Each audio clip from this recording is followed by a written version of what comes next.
constitution of holding elections after 60 days. All right, let me hear from Paul. Basically, maybe we need to understand, because in a nation state, there are various interests that exist. And what you can actually get to see is that there are those who are keen on business normalcy, and they are keen on economy. On the other side, we also have people who are keen on certain respect of certain freedoms and democracy. What normally happened was that we would sit down, agree, make compromise for this country to go forward. I can tell you that I don't know why we are saying that NASA are upscaling or anything of that sort. NASA have been consistent that no reforms, no elections. And they've given their issues that these things need to be addressed for a free and fair elections to be guaranteed. And they are actually saying that maybe you are not listening to us. Maybe we need to get you to a point where you listen to us. There is need to distinguish between criminal elements in a process. Criminal elements are everywhere.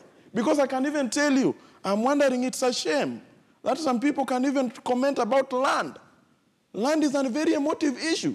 And if you're commenting about land, Jubilee and NASA, you don't need to substantiate. Isn't that where we which go wrong? Which party isn't that really at the center of land? Paul, allow me to stop you there, because isn't that where we go wrong? Because it's always, if you say this, Jubilee says this. If you say this on NASA, when there is a wrong thing done, that's why I'm saying, in a nation state, if you read the theory, like once again I'll say, our politicians don't need to, they don't realize, or they don't actually appreciate that some of these issues can be addressed in a certain way. Like I can tell you, what is simply needed is a very simple thing. First, for Jubilee to understand that NASA are keen on certain freedoms and the whole aspect of democracy.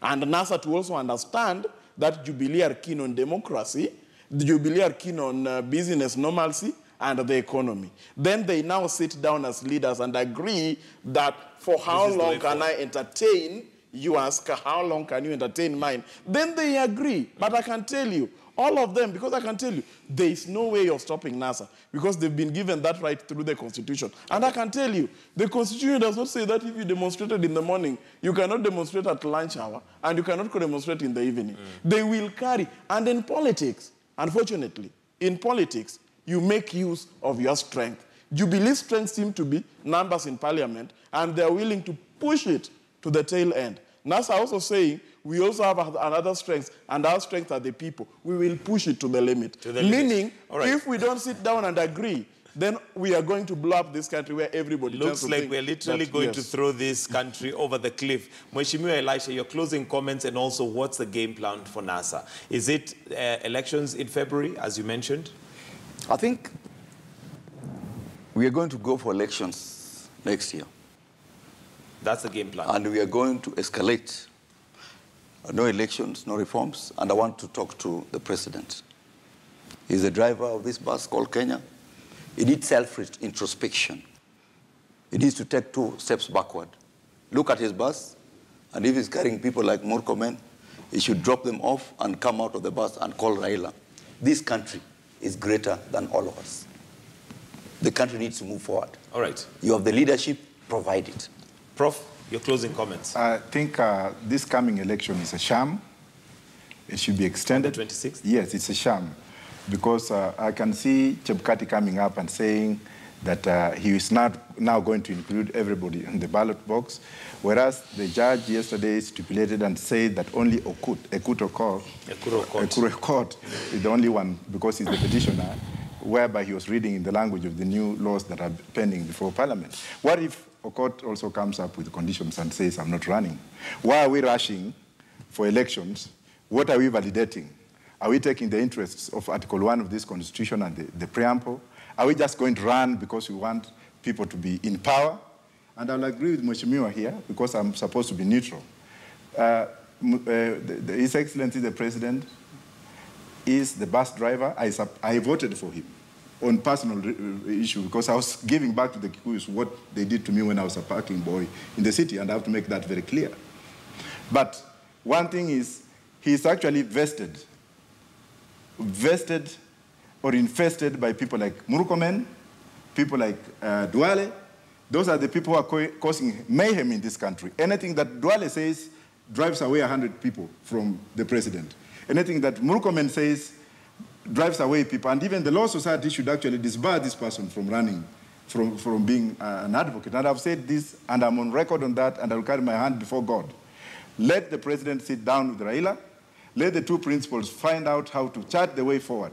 That's my end. All right, Mheshimiwa Julius, your Yes. closing comments. My closing comments is that to ask the Kenyans to maintain peace, that we prepare for elections on 26th, and we maintained what the Constitution says, that in the annulment of an election, we should have an election within the 60 days. And the fact that Judge Matiba has also added another candidate, I think the presidential election is not going to be a sham. It is going to be a repeat. And I want to ask Kenyans to turn up in large numbers, and we finish this issue of electioneering on 26th, and then we move forward. All right, Paul, your closing comments. I think we are dealing with political and social problems, but trying to find legal solutions to political and social problems. To me, I think that there are no two ways about it. Even if we agree with the numbers that IBC used to declare Uhuru the president in 2017, Raila still has 45% of it. 45% of this country is more than 20 million. That 20 million, I don't see it moving away from him.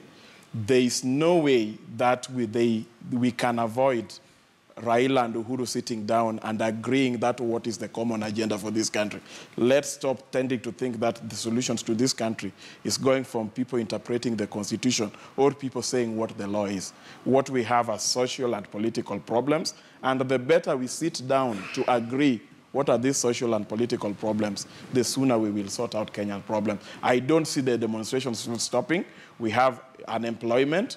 We have a solid base behind Raila that that they'll be waiting for is Raila to tell them, do you want us in the morning, in the afternoon, or in the evening? They'll come out. I don't see Raila relenting because he believes in freedom and certain rights. That for us not agreeing to make some concessions, this country will still be in the sorry state it is, and we will be busy analyzing a situation that is getting worse and worse and worse. Thank you very much, gentlemen, for joining us this morning. Elisha Odhiambo, GEM MP, Julius Melly, who's a Tinderet Member of Parliament, Professor George Wajakoya, who's a lawyer and a lecturer, and Paul Aol, who's a lawyer. Thank you for joining us this morning on the State of the Nation. It's now 23 minutes after 8. We're taking a short break, but do stay with us. Morning Express comes back with more stories that are making headlines, both locally and internationally. Don't go away.